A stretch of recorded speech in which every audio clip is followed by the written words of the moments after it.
Mr. President. Senator from New Hampshire. Mr. President, I come to the floor today in support of Senate Joint Resolution 10, which would terminate the misguided national energy emergency that President Trump signed on his first day in office. It has been 37 days since President Trump declared, for the first time in this nation's history, a national energy emergency. This is an attempt to throw red meat to the base of the Republican Party and to seem like Donald Trump is the oil and gas president. But there's no evidence to support that.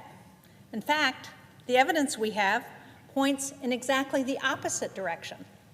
This emergency was declared despite the fact that the United States is producing more oil than any other country ever in this nation's history.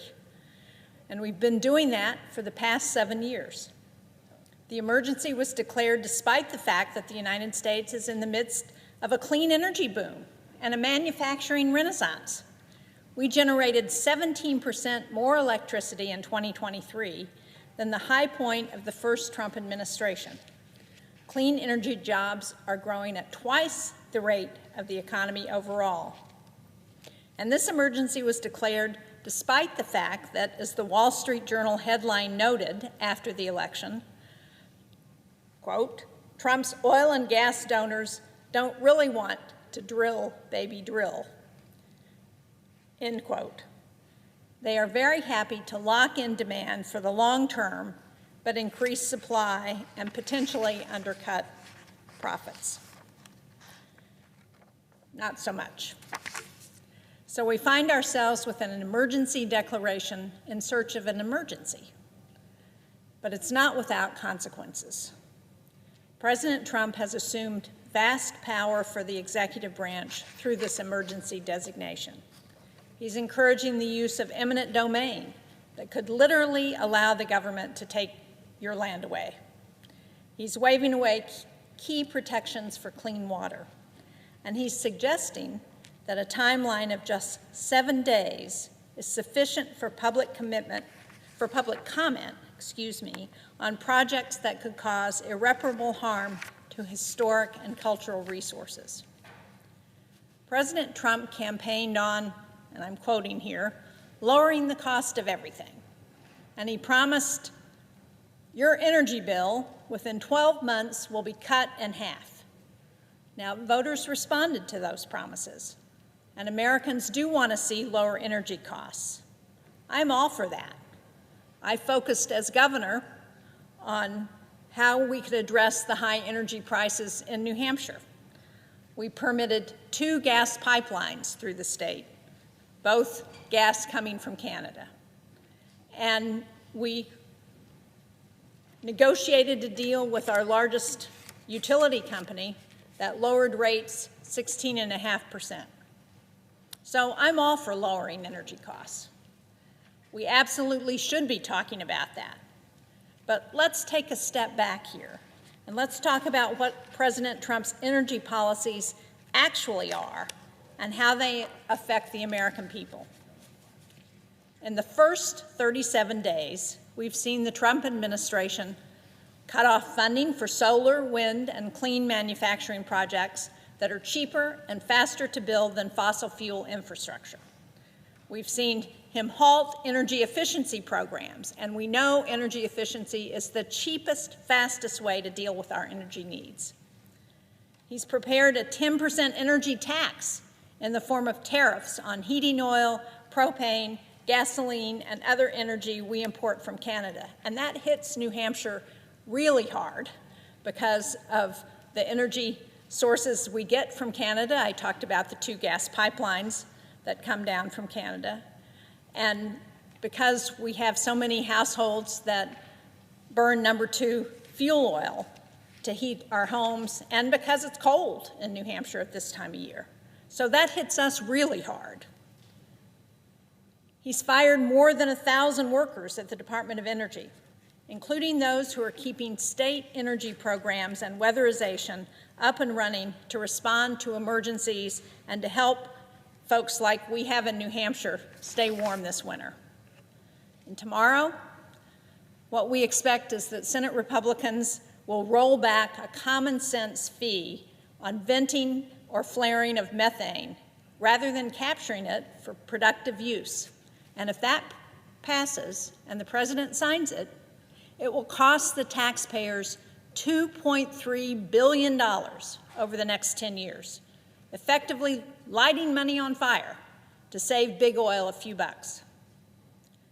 Now, in New Hampshire, as in other states, President Trump's actions have sown chaos and uncertainty.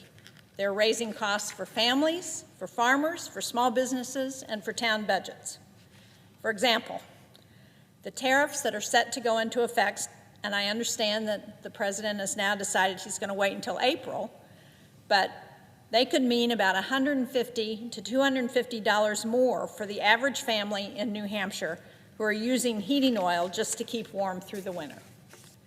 President Trump's efforts to cancel promised funding for electric charging infrastructure in New Hampshire harms our travel and tourism sector, particularly in northern New Hampshire, where ski areas and other outdoor recreation drive our local economies. A recent study found that the state risks losing an estimated $1.4 billion in overall economic impact if we don't build up our charging infrastructure. One small business owner in Barrington, in the seacoast of New Hampshire, told me that he has nearly $3 million in projects. Those projects are on hold this year, including work with school districts, with the state, and with other customers to install solar projects that provide long-term taxpayer savings. And they're on hold because of what President Trump has ordered. Farms and local shops across rural areas of New Hampshire are nervous about receiving promised reimbursements for energy-saving work through the Rural Energy for America program, the REAP program. At least one business owner at Seacoast Power Equipment has been covering interest with the bank until his grant, which he has a signed commitment for, is actually paid out. And of course, this is affecting his bottom line. And then we have super secret ice cream in Bethlehem, New Hampshire, in the northern part of our state. This is an award-winning small business that provides the best ice cream you've ever eaten. They were gearing up to install solar panels using $15,000 in federal funds. Now that project is on hold. Many family-owned businesses, like Super Secret Ice Cream, have very tight margins, and this small investment of $15,000 would help Christina and Dan grow their business and lower the electric costs that they're paying to store their ice cream. And then we have the town of Peterborough in the western part of New Hampshire. They plan to use funding from the bipartisan infrastructure law to enhance much-needed workforce development. But, of course, they've had to wait far too long for federal approvals. And in rural towns like Berlin in the northern part of our state, residents eagerly signed up for federally funded projects that will insulate and add solar arrays to their manufactured homes. This is a real solution to their high utility bills. But these projects are now on hold because the contractors are uncertain that they're going to be paid. Now, I could go on, as I know my colleagues could, but since we have people waiting, I want to close with a point of agreement. In his executive order, President Trump stated, and I quote, "We need a reliable, diversified, and affordable supply of energy to drive our nation's manufacturing, transportation, agriculture, and defense industries, and to sustain the basics of modern life and military preparedness." That makes sense to me. I agree with that. But unfortunately, that's about the only thing he said related to energy in the past 37 days that does make sense. Lowering energy costs, creating good jobs, increasing America's economic competitiveness in the world, those ought to be things that we can all agree on. But if we give up our leadership on clean energy now, the People's Republic of China, who President Trump claims is our greatest competitor, and I agree with him on that. I just don't understand how the Trump administration policies are allowing us to be competitive. But China is going to be more than happy to fill the void for its own economic advantage. I think we should also agree that Americans deserve clean air, clean water, and the chance to have a say in what happens in their communities. I want to work with my colleagues on both sides of the aisle on these goals. And that work starts by ending this disastrous, misguided emergency declaration and by stopping the chaos. So I hope my colleagues will join me in voting to restore Congress' appropriate role in setting energy policies that benefit the American people by supporting this resolution. Thank you, Mr. President. I yield the floor. Senator from Rhode Island. I'm here to join my colleagues in objecting to President Trump's fake energy emergency, which is part of the Trump continuing strategy to hurt families and help billionaires. In this case, the fossil fuel billionaires who put at least $100 million into getting him elected, probably a good deal more because so much of the money was dark money, we don't know, but there's every reason to believe that it was multiple hundreds of millions of dollars spent to get him elected, and it's payback time for the big donors and tough bounce to the families whose bills are going to go up as a result. How are families' bills going to go up? Well, for starters, renewables are less expensive than fossil fuel. And when you add them to the mix, the grid runs on a queue, and it takes the cheapest sources and puts them in the line. And as you demand more and more electricity, you finally get to the more expensive energy sources.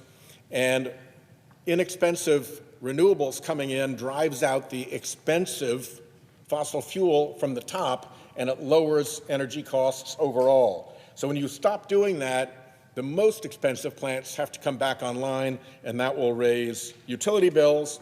But most importantly to Trump, profits for fossil fuel billionaires. We make ourselves with this more vulnerable to the OPEC fossil fuel cartel, the oil and gas cartel. They raise prices by manipulating international markets. The American oil and gas companies follow up, even if they don't need to make that much money. They will follow the OPEC prices.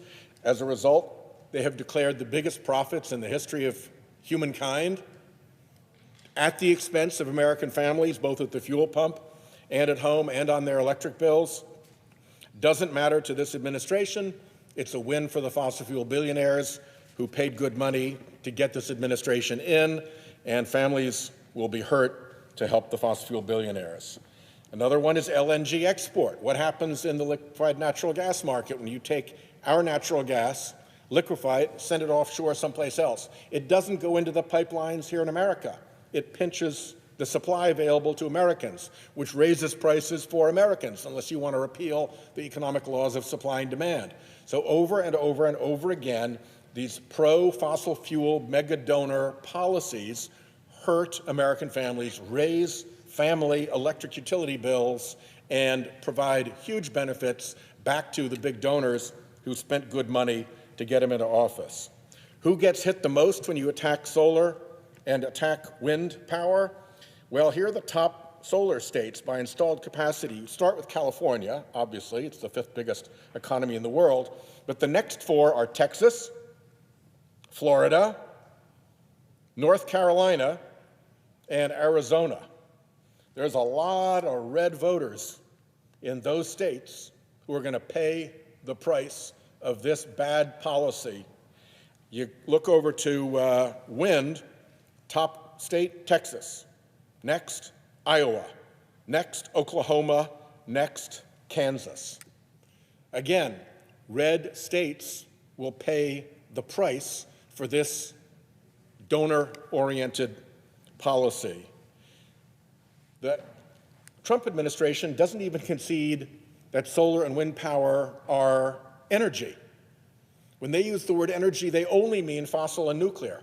They have literally defined solar and wind out of the energy mix by process of vocabulary magic.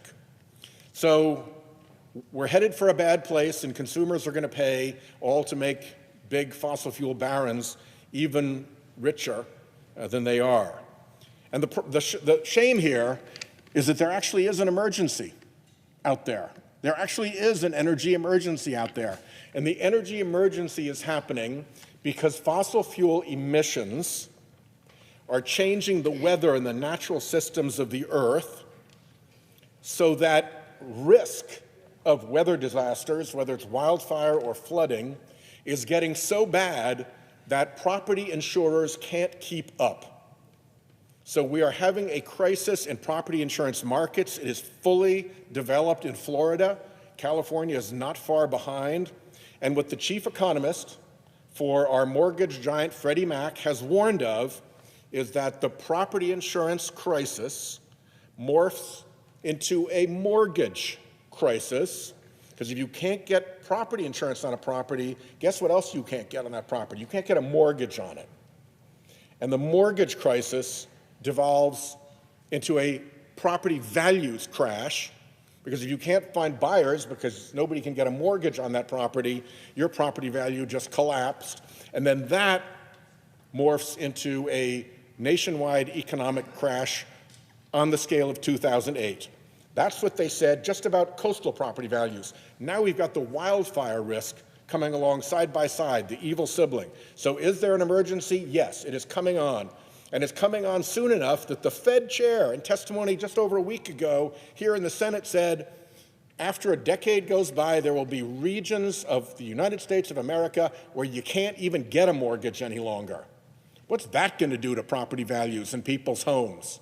And by the way, if that's the case for 10 years out, markets are going to start to move sooner. So this is a problem that is on us now. We have a real emergency coming. It is going to clobber us economically. Our friends on the Republican side don't want to listen to us because of all the fossil fuel money that goes into their party.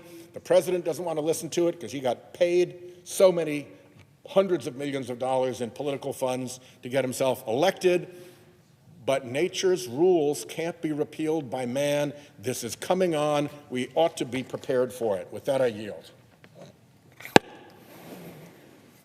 Mr. President. The senator from Connecticut.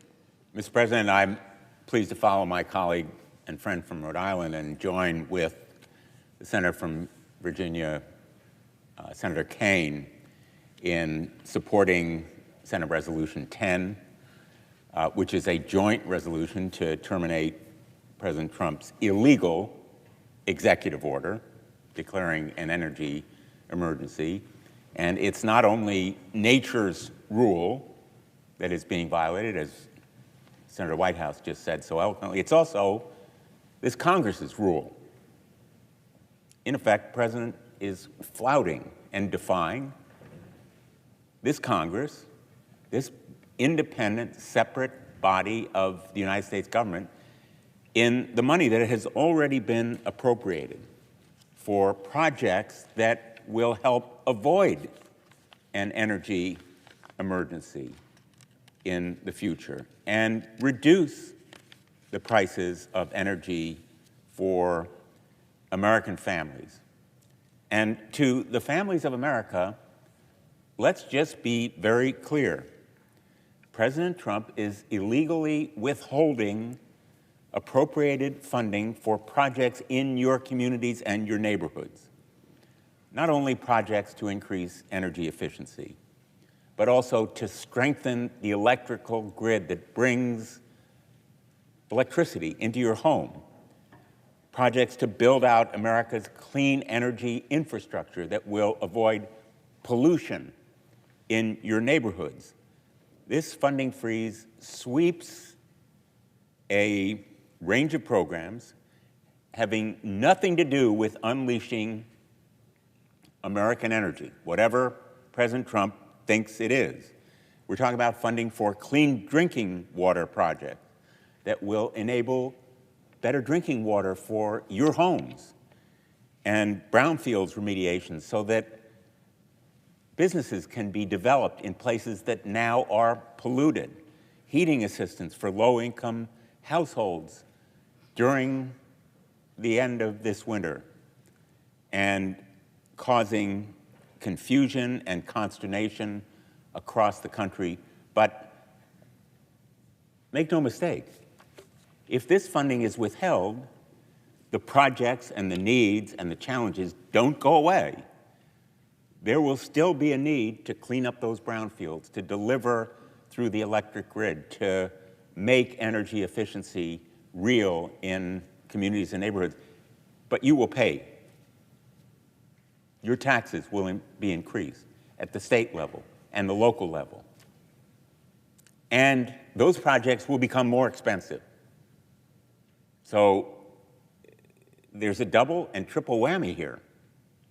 Increase the costs now and in the future for projects that are absolutely essential to the health as well as energy efficiency of our country. Republicans say they're for an all-of-the-above approach to energy, but then they turn around and they attack renewables. They say that they are for cleaning up brownfields, but then they support this kind of executive order that is illegal and also stymies or stops those brownfields remediation.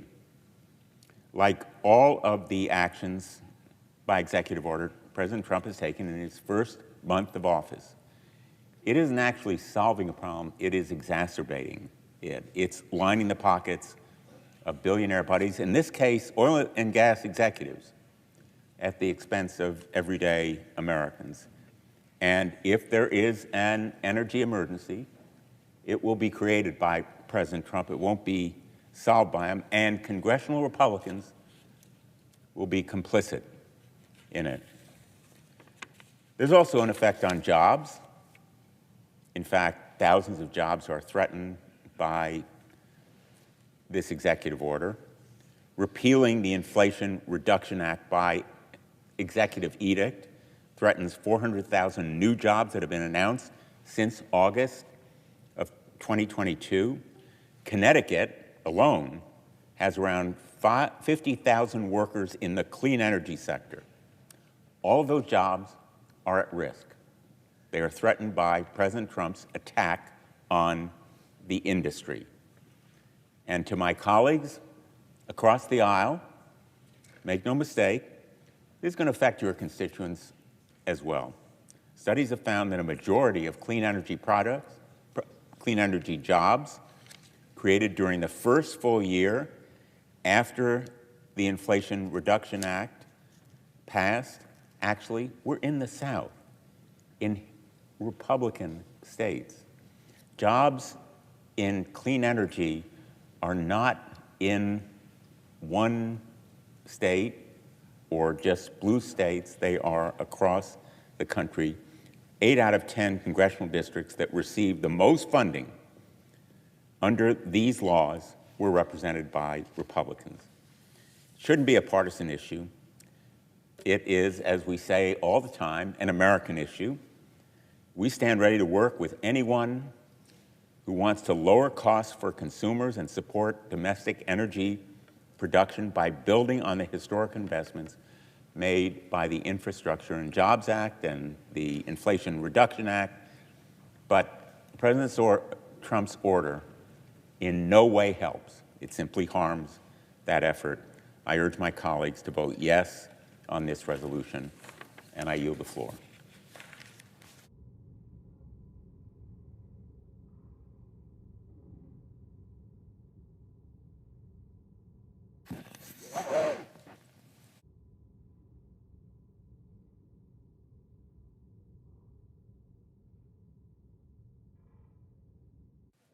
Mr. President, Senator from Colorado. the United States is in an energy boom. Our nation has never produced more electricity, oil, and gas than we are producing right now.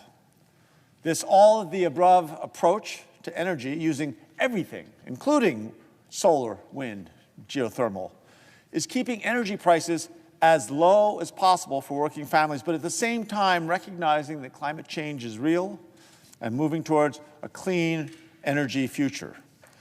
Excluding coal, the U.S.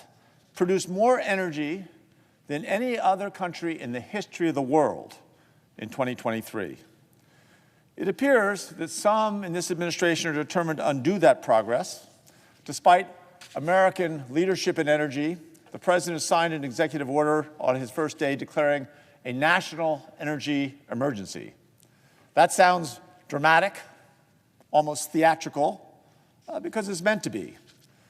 Let's call this political theater for what it is, an attempt to accelerate oil and gas projects while at the same time holding back our renewable energy. Of course, there are things that we need to be doing to keep energy cleaner, prices lower, and to cement American energy independence. For starters, we need to increase energy production. We need to meet our energy future by streamlining permitting of our new energy projects, of all our energy projects, while at the same time being mindful about the environmental impacts and giving impacted communities a public forum. We need to upgrade our grid. We need to increase clean, domestic, critical mineral production. But that's not what this executive order will do. In fact, it won't do a single one of these things. They claim we're in an emergency, an energy emergency, but they continue to block federal wind and energy permits. They claim we're in an emergency, an energy emergency, but then they ship oil and gas overseas. The claim is we're in an energy emergency, and yet their actions would cede complete control of what eventually will be an enormous global market in renewable energy to China. The administration has also fired thousands of government workers who play vital roles in American energy, all in the name of government efficiency and giving tax cuts to the ultra-wealthy. Listen, I'm all for making government more efficient. I've worked on that most of my public life. If you want to seriously look at how we spend money and where we can actually cut fraud, waste, and abuse, I'm game. But hastily, almost randomly firing Department of Energy employees or letting go 300 workers who maintain our nuclear security and safety, I don't think that's the way to do it. Our office has even heard from a private company that is worried that the federal employee responsible for managing their permitting process is about to be fired, placing the entire success of their project at risk. They help bring energy to our local communities. This will stop them dead in their tracks and raise prices for households at the same time. America's energy economy is booming, in large part because of the bipartisan infrastructure law and the Inflation Reduction Act, bills that make historic investments in American-made energy. These bills have created more than 400,000 good-paying jobs. And yet there's an effort by some in the Congress, mostly Republicans, I should say all Republicans, and the administration, but that effort is to slash and impede the progress that we've made. Even though an estimated 70% of the benefits, the jobs, the investments, the increased energy, are going to red states. Cutting funding from these critical pieces of legislation is going to hit our rural communities the hardest, where it could provide the greatest benefit. It'll shrink county government revenue, it will force layoffs, and ultimately it will increase the cost of energy.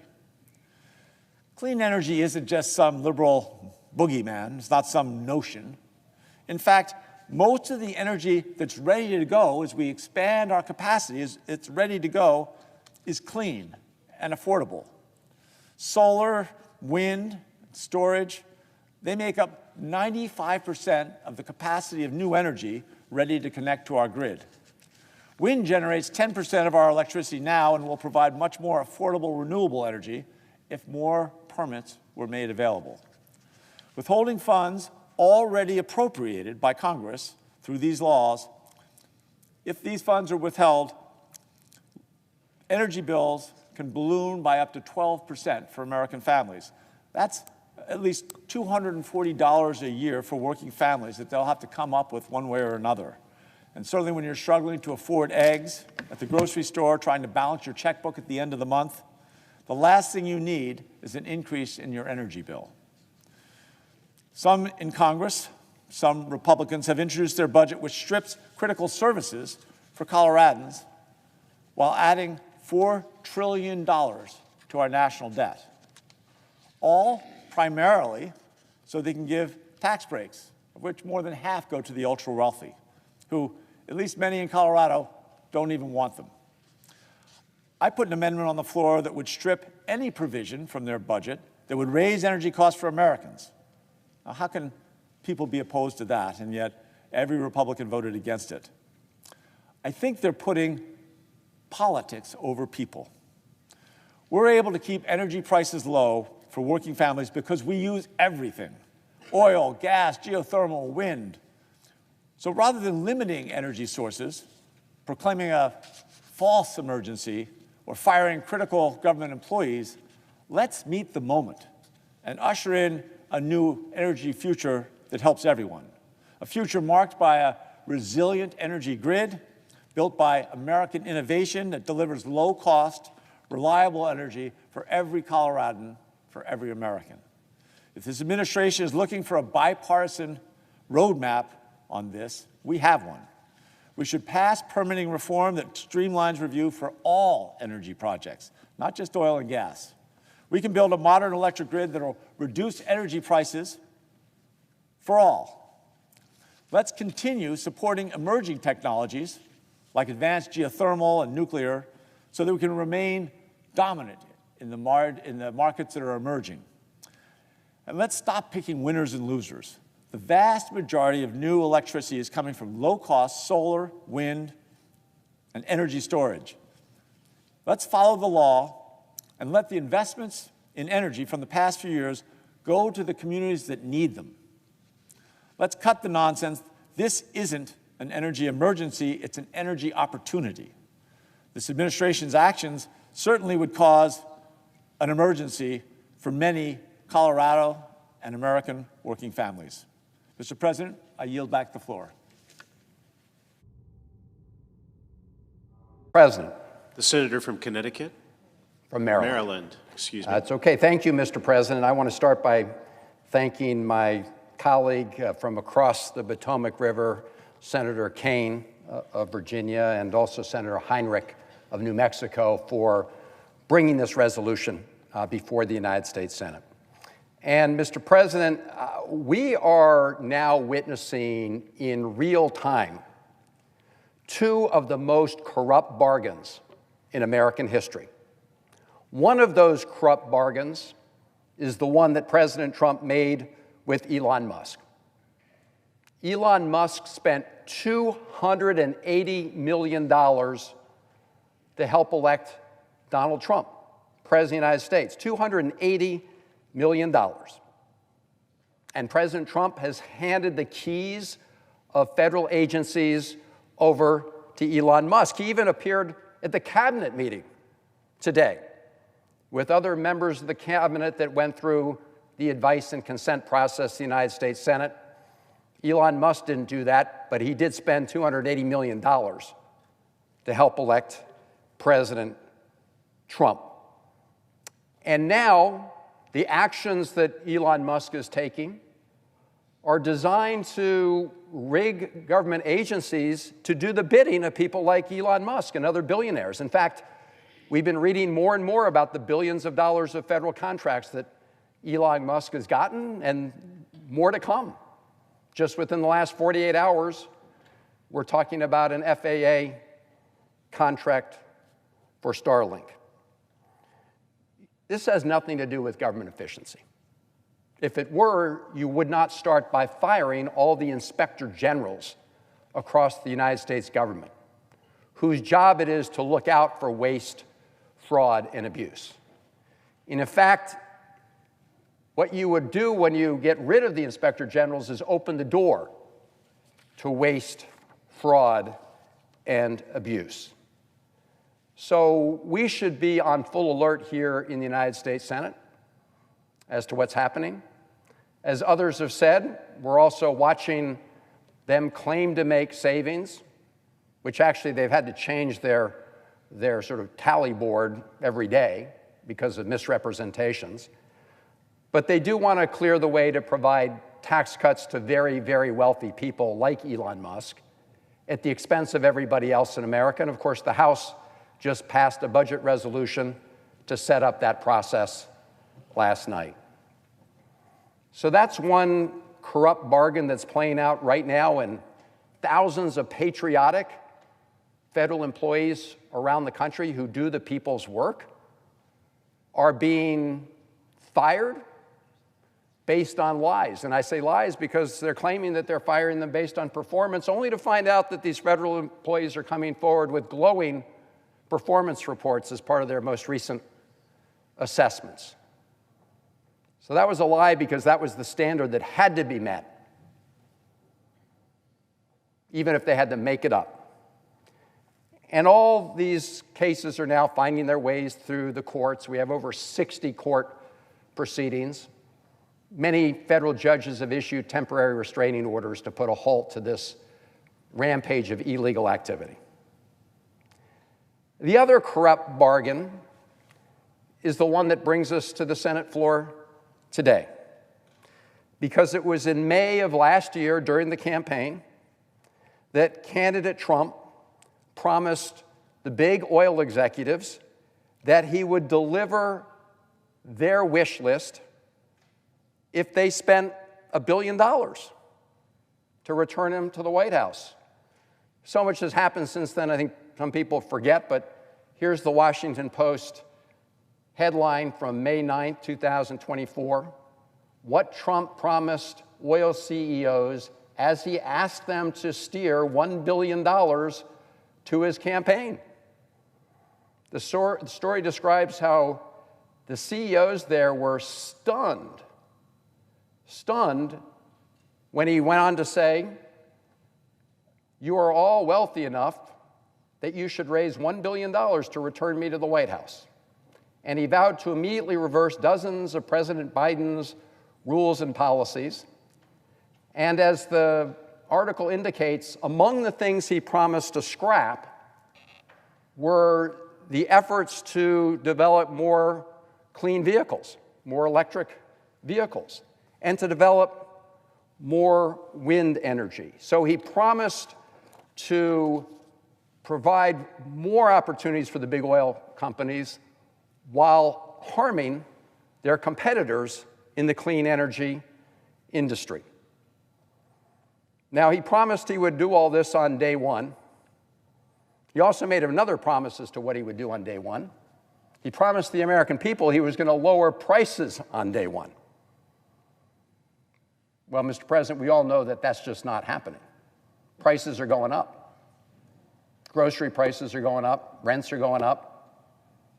Home prices are going up. Price of eggs are through the roof.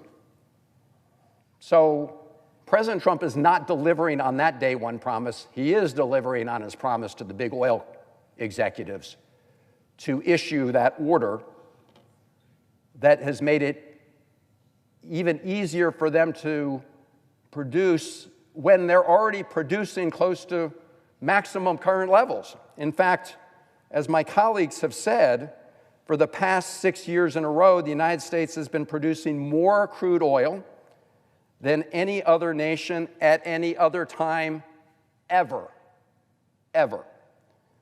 In fact, the last administration actually approved more oil and gas leases during those 4 years than Donald Trump did during his first term in the White House. And there's plenty of room to grow under existing leases. About half of U.S. oil and gas leases are currently not being used.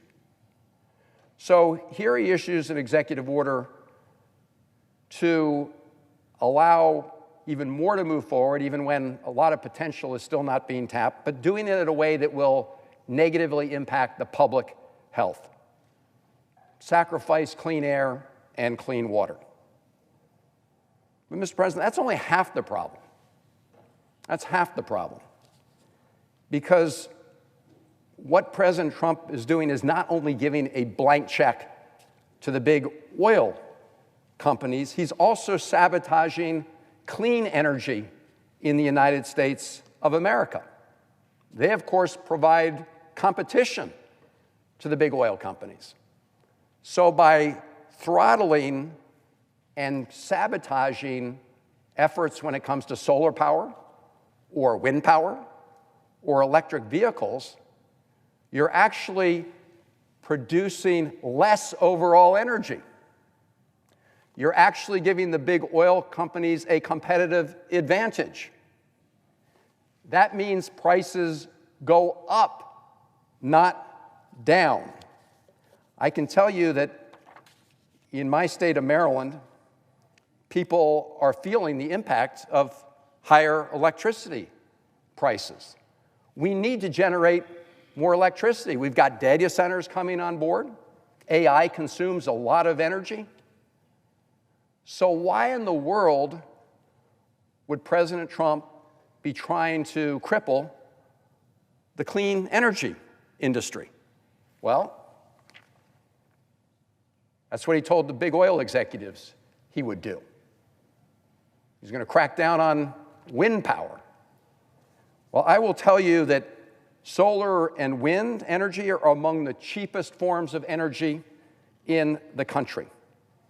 And at a time when American pocketbooks are tight, renewable energy will help keep energy bills down. In fact, renewable energy is expected to save Americans $38 billion on electricity bills by the year 2030 and produce more than 350,000 jobs in America. So why is President Trump trying to sabotage bringing that additional energy onto the grid and to Americans? Mr. President, in Maryland, we're planning investments in offshore wind that will create 2,600 local jobs and power over 718,000 homes. That's wind power energy. That's what Donald Trump is trying to sabotage. So if you really want to create more energy and you want to reduce energy prices, you wouldn't be doing what Donald Trump is doing when it comes to putting the screws to clean energy production. Mr. President, I do want to mention one other way in which this is going to really harm America's interests. And that is, it's going to open the door even wider to our adversaries who are competing in this space, principally China. You know, we spent a lot of time trying to improve our supply chains, develop supply chains for clear minerals that we need to develop electric vehicles. And by sabotaging this sector, we are opening the door to China just to run into this market and leave us behind. That is not America first.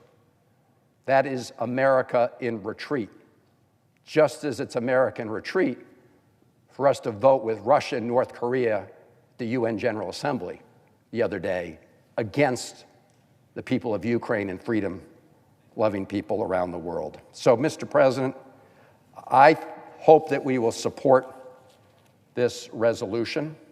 I hope we will ensure that we can develop our clean energy sources. That will produce more energy supply for the American people and help lower prices. I know back in May of last year, candidate Trump told the big CEOs that not only was he going to help them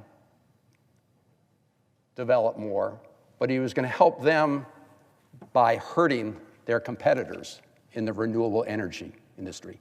That is no way to conduct an energy policy for the United States of America. I urge my colleagues to support the resolution.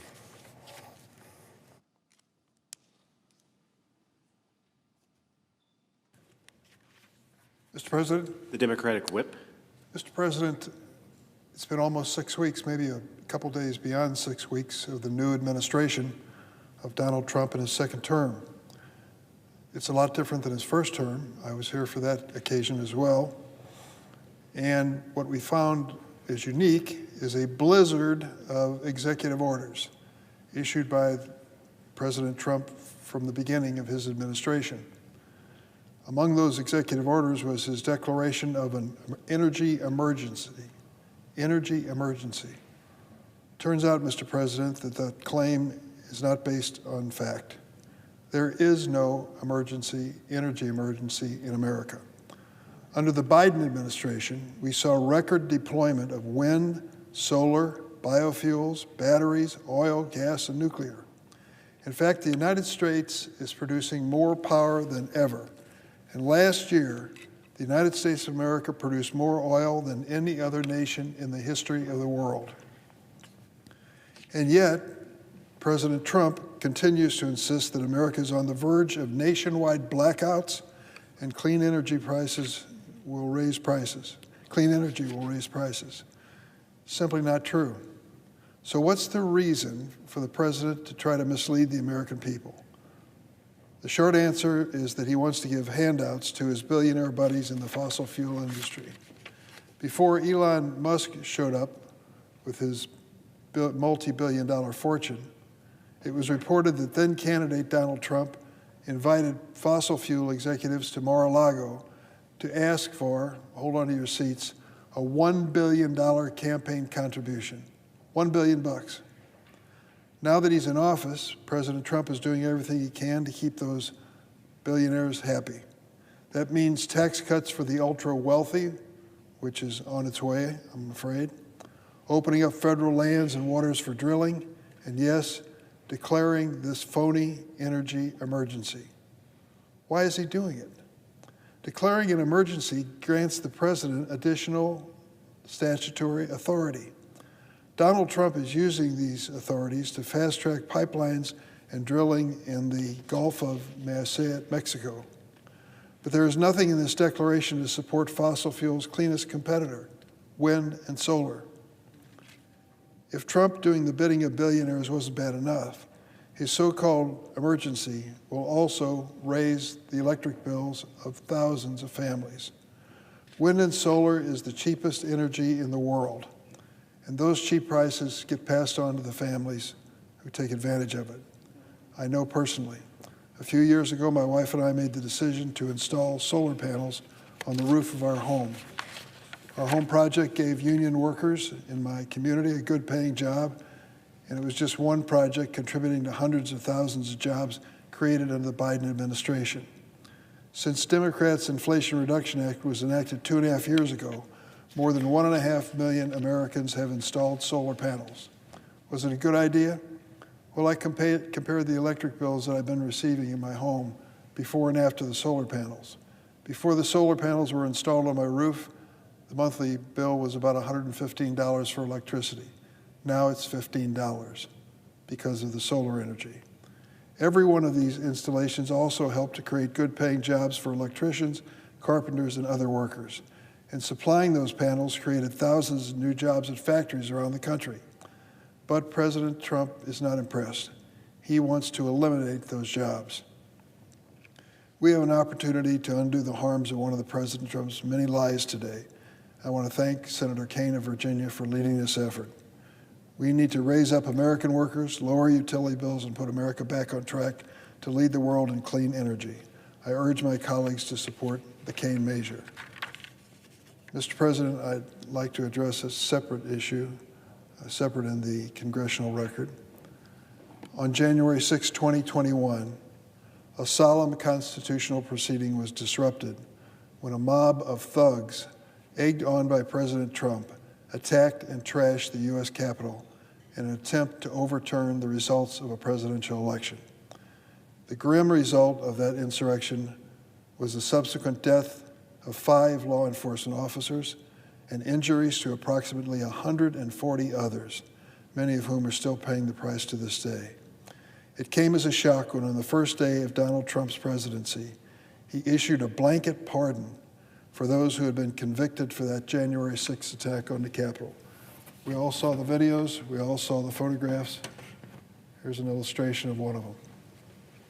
Listen to what President Trump said about 1,600 pardons at a recent press conference when he was asked, why did you pardon all those people who attacked the police officers in the Capitol building?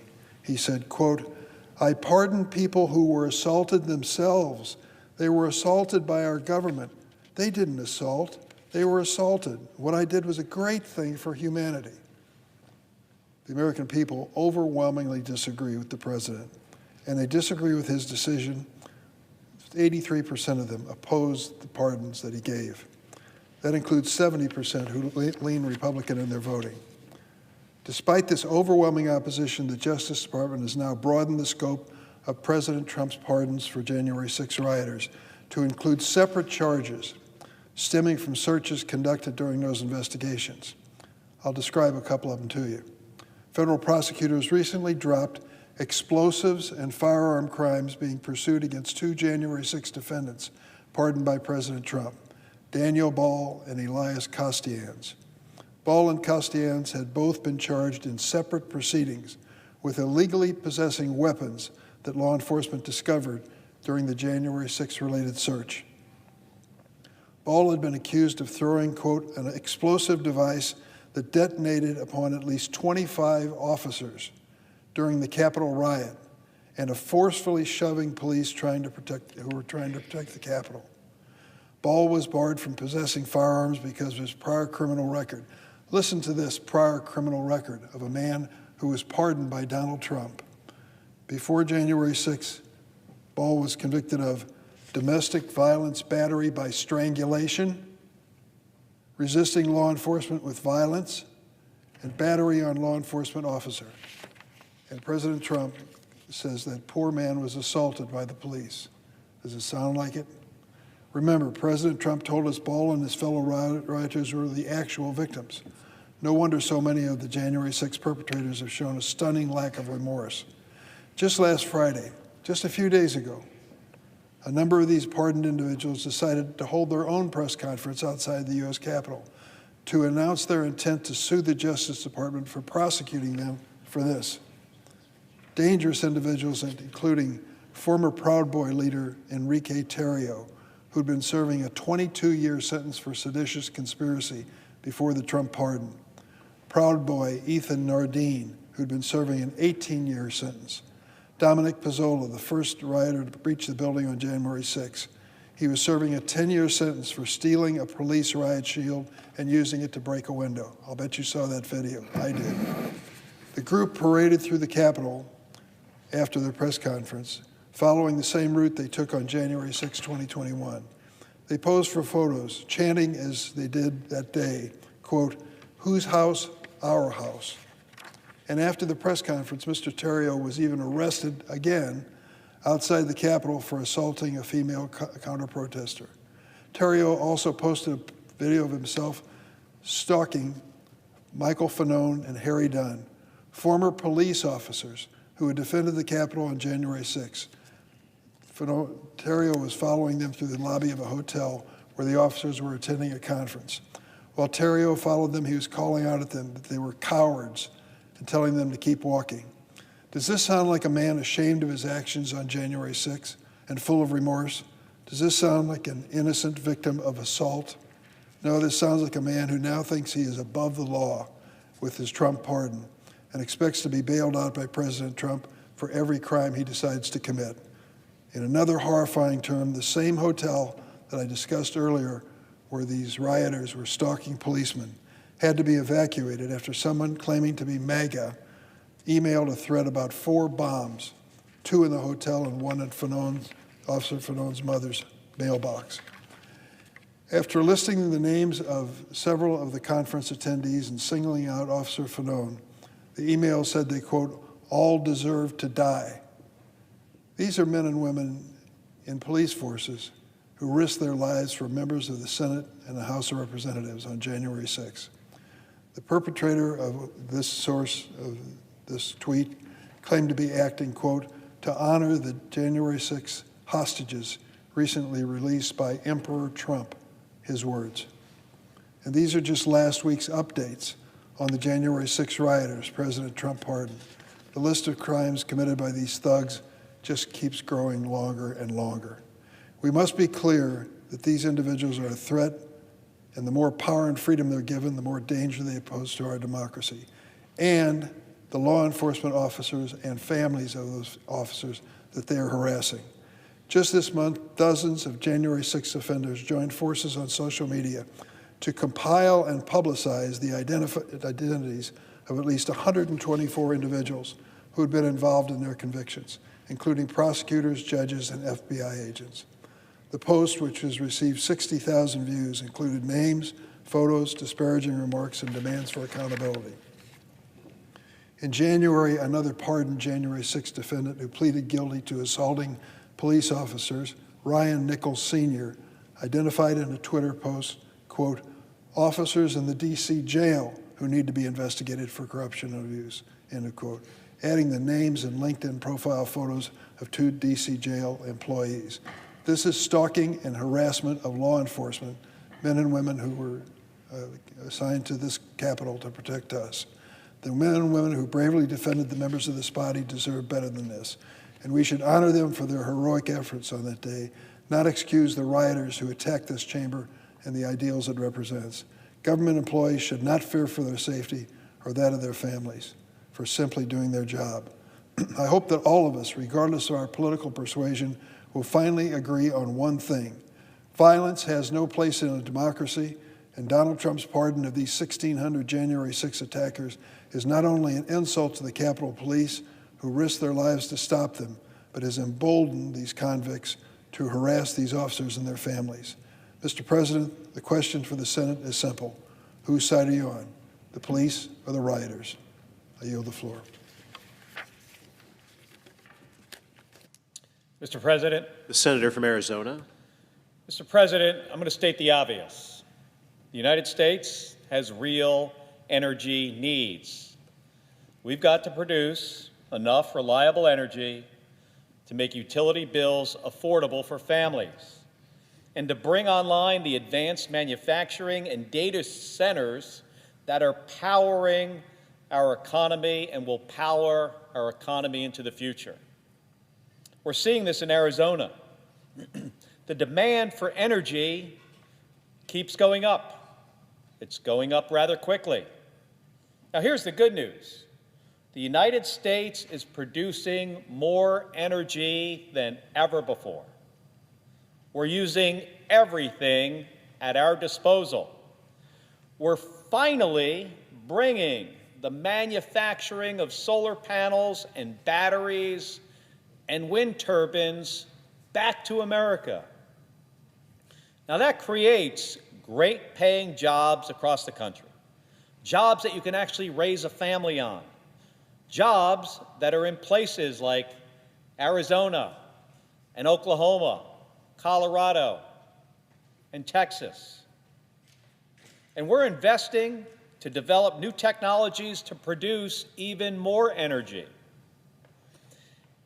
Now, for years, my colleagues on the other side of the aisle have raised very legitimate concerns about the need to reform our permitting processes to cut red tape and unleash American manufacturing.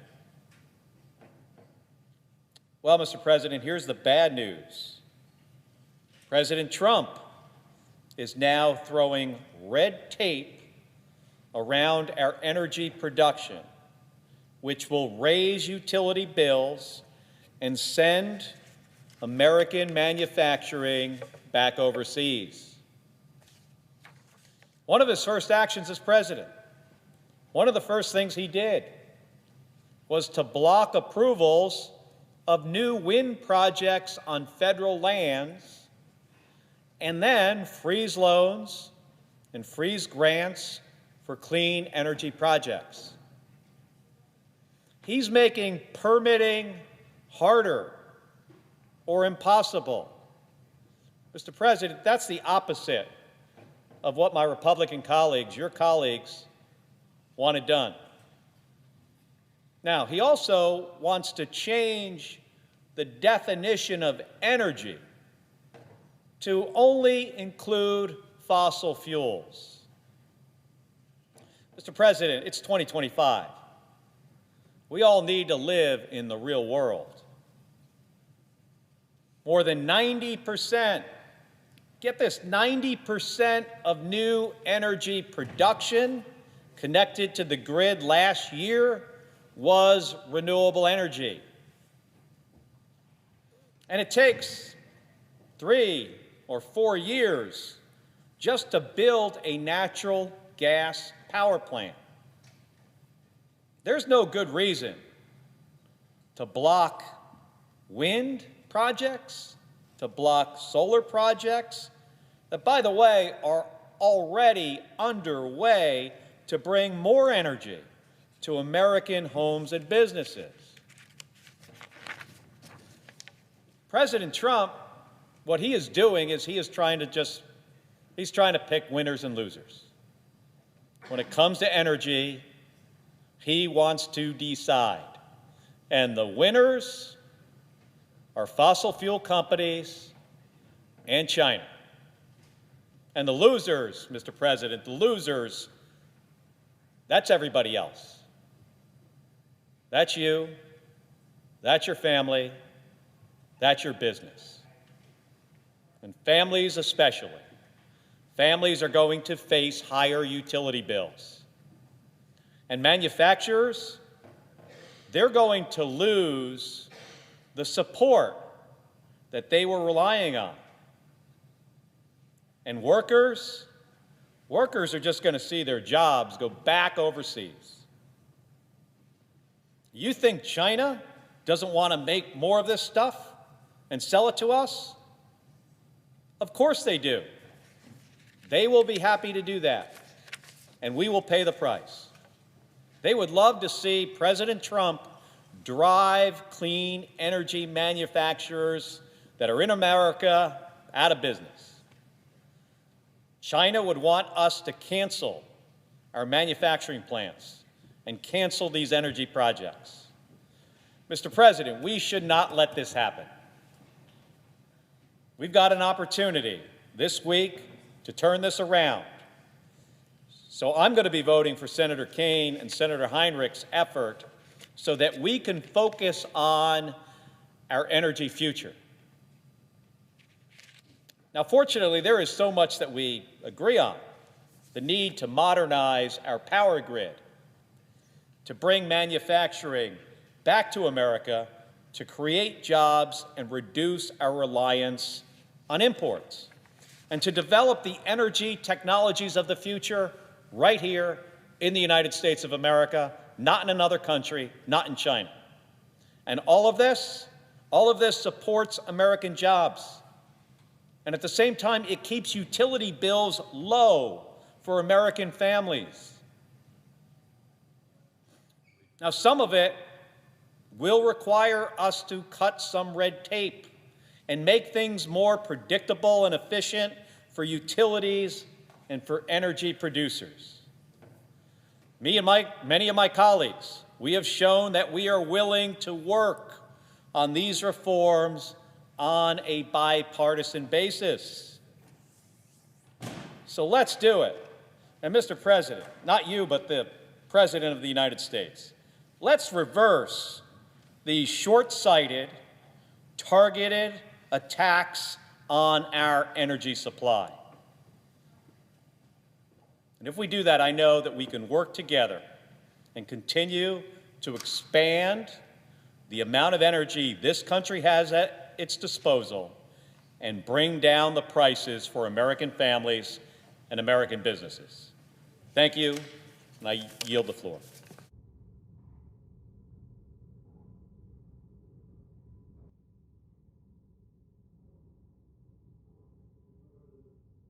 Senator from Colorado. President, before I speak on the matter in front of us, I wanted to say that on roll call vote 89, I voted aye. It was my intention to vote no. Therefore, I ask unanimous consent that I be permitted to change my vote since it will not affect the outcome. Without objection. Thank you, Mr. President, and thank you to my colleagues.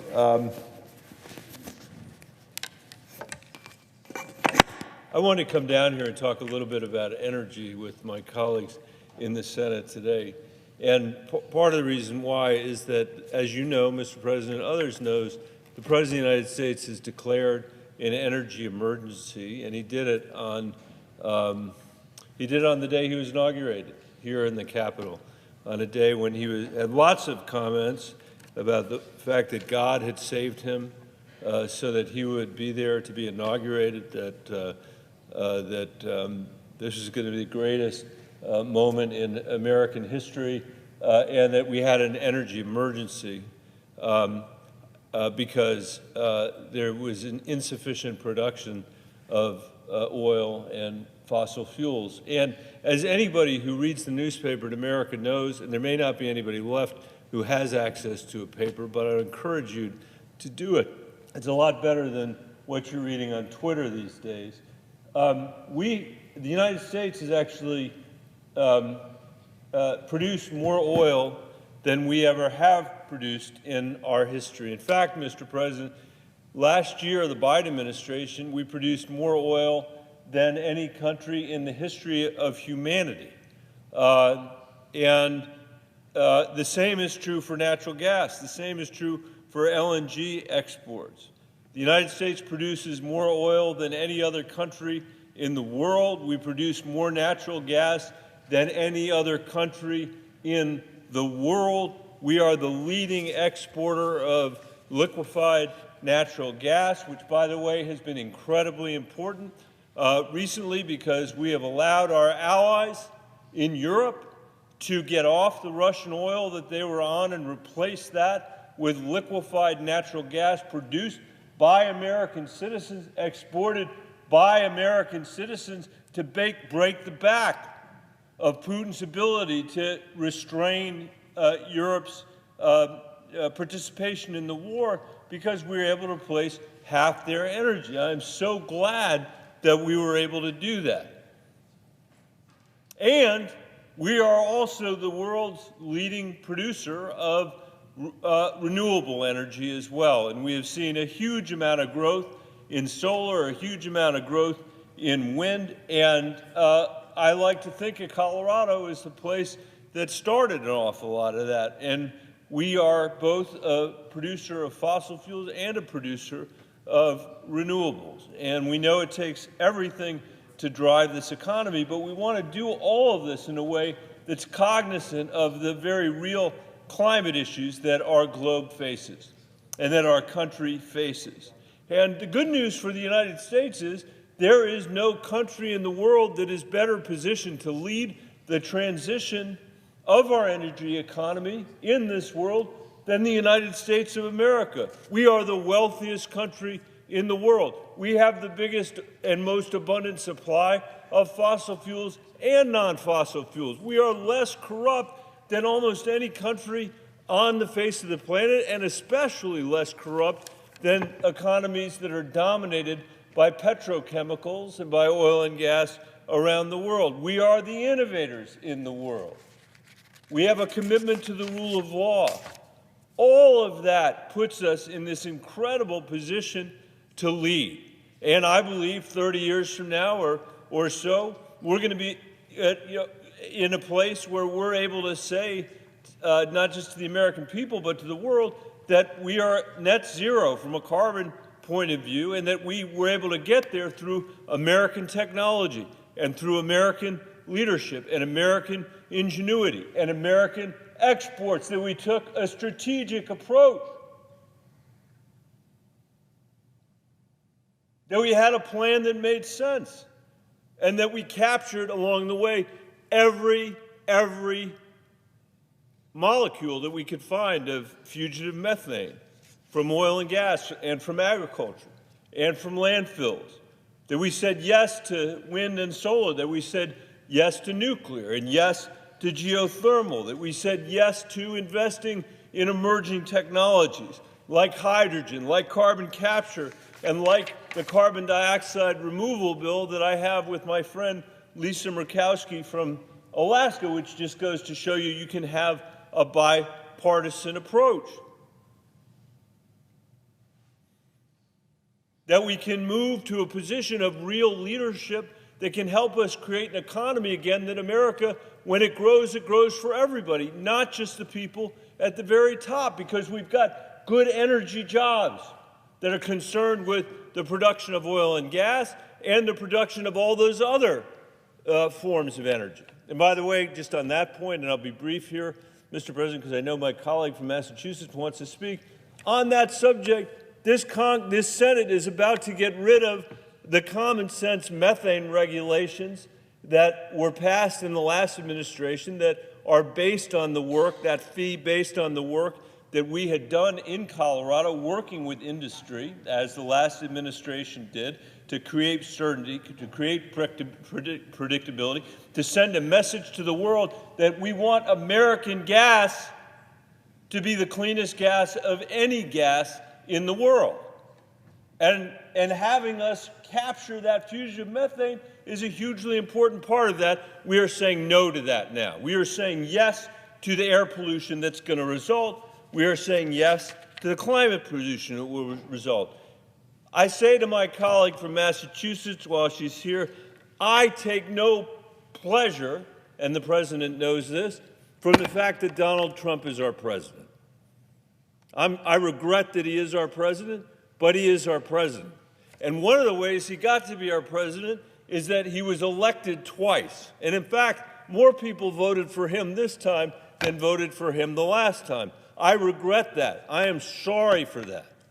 And I think there are lots of reasons for that. But I think one of the reasons for that is that there is a mythology out there that the Democratic Party believes that we're going to turn fossil fuels off yesterday, or that we're going to turn fossil fuels off next week, or that we don't respect men and women that work in our energy fields or in our energy processing across the country. If there are Democrats that feel that way, I disagree with them.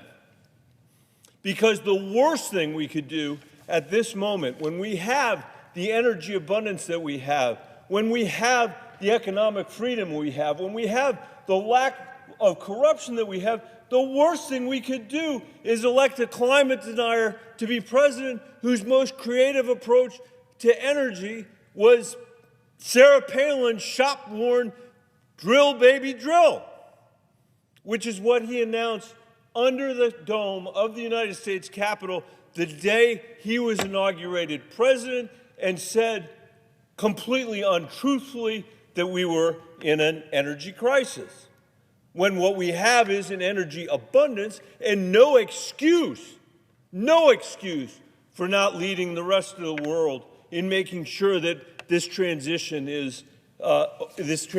on net zero carbon is accomplished, and that we do it in a way that protects our economy, that we do it in a way that protects our national security, that we do it in a way that recognizes the contribution that people have made for generations in Northwest Colorado and all over our economy to be able to drive this economy forward. And to the extent that the failure is a failure of the Democratic Party to make clear our position, I want to own that failure and that responsibility. It's not Donald Trump's fault that he was elected.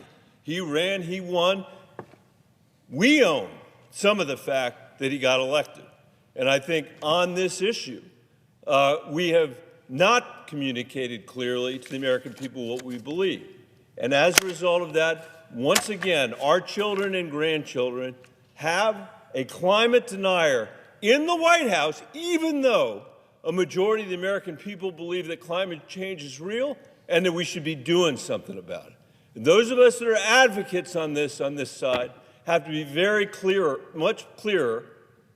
He said poorly and unclearly, but let me say again, have to be much clearer about what we stand for, which is for a transition that makes sense and that science commands, and for the respect of people that are working in the energy industry, no matter what part of the industry they're working in. And the fact that Donald Trump, even when oil is at $73 a barrel at his inauguration, and we're producing more than we've ever produced in the history of mankind from the United States, thinks we're in an energy emergency, or he claims that we are, surprises me not at all. Since he said he was going to drive prices down, the price of eggs are so high today as we meet here, you need a mortgage practically to buy a dozen eggs in the United States of America. We can do better than that, and we can do better than his drill, baby, drill energy policy. With that, Mr. President, I yield the floor. President. Senator from Massachusetts. Thank you, Mr. President. And I want to thank the senator from Colorado for your energetic leadership in this area. I'm very grateful for your voice on this and for the work you do, for the people of the country and also for everybody around the world. We've got to deal with this problem, so thank you. I rise today in support of Senator Kaine and Senator Heinrich's resolution to terminate Donald Trump's executive order declaring a national energy emergency. I just want to start by being clear about what's going on here. Donald Trump promised to gut our environmental laws if big oil CEOs gave him $1 billion for his campaign. He was quite open about this. How could he do that? Well, he's figured it out. He declared an emergency that he has focused on. That emergency will give him a chance to pay those oil executive CEOs back. Now, this order is not a serious attempt at lowering anyone's energy costs. And you know how I know this? Because a true strategy to lower people's costs would include clean energy sources like wind and solar, which this order deliberately excludes. So, what does this executive order do? It lets big oil and gas companies off the hook on following our environmental laws and regulations. And those are the rules that make sure that you have clean air to breathe and clean water to drink. Why would Donald Trump do this? It is simple. He does not care about lowering anyone's costs or helping create good jobs. All he cares about is his rich as hell, those are his words, his rich as hell donors and helping them make more money. Let's be clear, energy prices are too high. Americans are feeling those high prices. Energy prices have been on the rise for the past decade. In the last year, 1/3 of Americans have had to cut back on necessary spending in order to pay their energy bills. Americans are looking for real solutions. And that is why Democrats got to work and passed the biggest climate package in the history of the world to unleash American innovation and to support a clean energy future. Now, America is producing more energy than ever before, including through offshore wind projects off the coast of Massachusetts. And we're creating good jobs while we're doing it. Clean energy jobs are now over 40% of all the energy jobs in the United States. They are growing twice as fast as other industries. But Donald Trump is now trying to unravel all of that progress. Why? In order to please his big oil and gas donors. And this sham will have real consequences for our communities, raising energy costs and cutting American jobs. Look no further than Somerset, Massachusetts, to see what is happening. At Brayton Point in Somerset, there's an old coal-fired power plant that closed down years and years ago. But a private company called Prismian has decided that they want to turn part of this plant into a factory to build undersea cables to support American offshore wind farms. They want to build the cables so we can bring that power in and use it, that clean power in, and use it here in the United States. That project would be transformative for Somerset.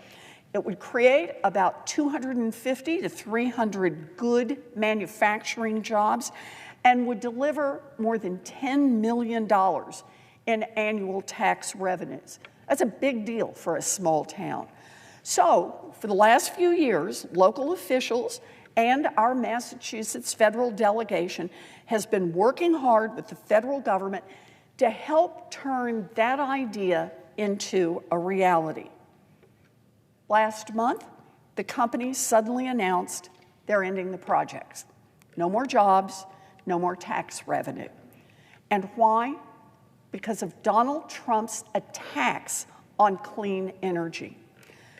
Somerset's experience is just one of the experiences felt by many communities all around this country. Yes, Somerset will bounce back, But Donald Trump is cutting jobs and raising energy costs on communities all across this country just to please his oil and gas donors. And it's communities like Somerset that are paying the price for that. Make no mistake, we will fight back. That is why Democrats are here today. That fight starts with ending this sham of an executive order. I urge my colleagues to vote yes on Senator Kaine and Senator Heinrich's resolution. And with that, I yield the floor.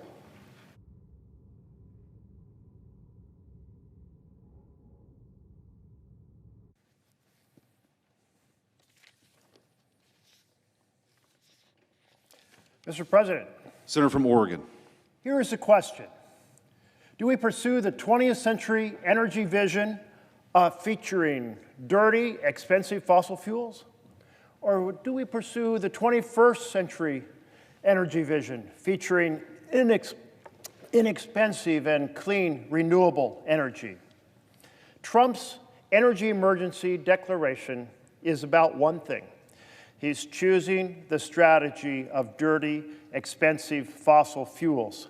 You know, he asked the powerful big oil companies to contribute $1 billion to his campaign, and now he's paying them back at the expense of the American people.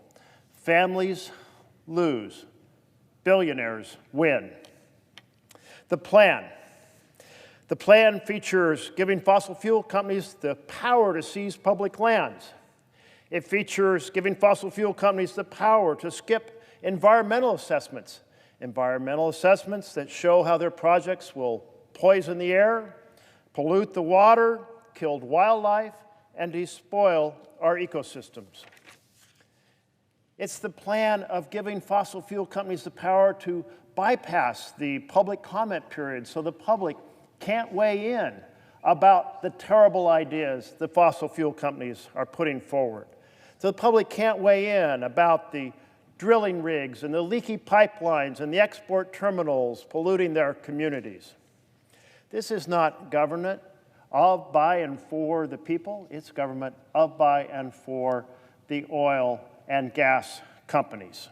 Families lose, billionaires win. This emergency declaration is certainly a sham because renewable energy costs less than fossil fuel energy. The International Renewable Energy Agency found that the cost of new wind or solar is at least 30% cheaper than the cost of running most fossil coal plants. So it's no surprise that in 2024, 94% of the new energy on the grid came from renewables, from harnessing the power of the sun and the wind. Prioritizing expensive fossil fuels over cheap renewables drives up the price of energy that families pay on their bills every month. That's Trumpflation. Exporting more fossil fuels mean families pay more at the pump, and they pay more to heat their homes. That's Trumpflation. And burning more fossil fuels intensifies climate chaos and wildfires and hurricanes. It blows the top off the cost of insurance for people's homes as insurers flee the markets. That's Trumpflation. Meanwhile, fossil fuel companies make even bigger profits. Families lose, billionaires win. You know, this is not a red state or a blue state issue. Since August 2022, investments from the Inflation Reduction Act have created more than 400,000 clean energy jobs, with more than half of those jobs in red states. In fact, 19 of the 20 congressional districts at the top for clean energy investments are represented by my colleagues on the Republican side of the aisle. What are the top 3 states overall in clean energy job growth? Idaho, Texas, and New Mexico. 2 out of those 3 states represented by Republicans in this Senate. For wind energy, it's Texas, Iowa, Oklahoma, Kansas, and Illinois. 4 out of 5 states represented in this Senate by Republicans. For solar energy, it's California, Texas, Florida, North Carolina, and Arizona. 3 out of 5 of those states represented by Republicans. So this is not a blue versus red situation.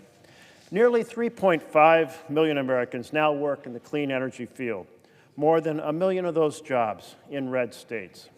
And it's estimated that these investments will continue to create hundreds of thousands of jobs across the country.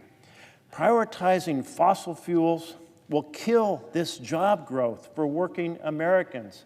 So this strategy, this energy strategy, this is an energy strategy in which families lose, billionaires win, and there are far fewer good-paying jobs for Americans. And by the way, prioritizing fossil fuels is helpful to China.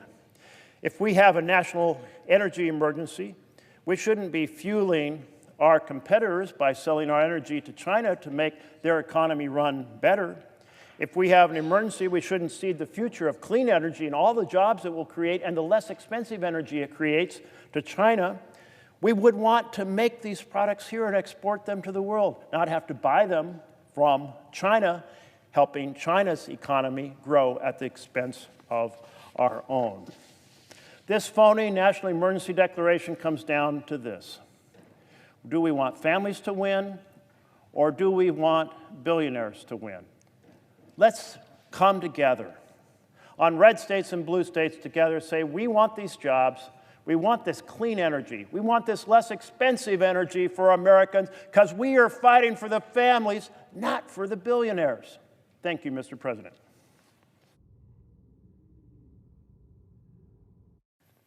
Mr. President. Senator from Vermont. You know, there's 2 issues. One is about the policy, the energy policy that the Trump administration is announcing. And we can have a debate about that. I'm in full support of the comments that my colleagues have made. But there's another issue that in many ways is more important.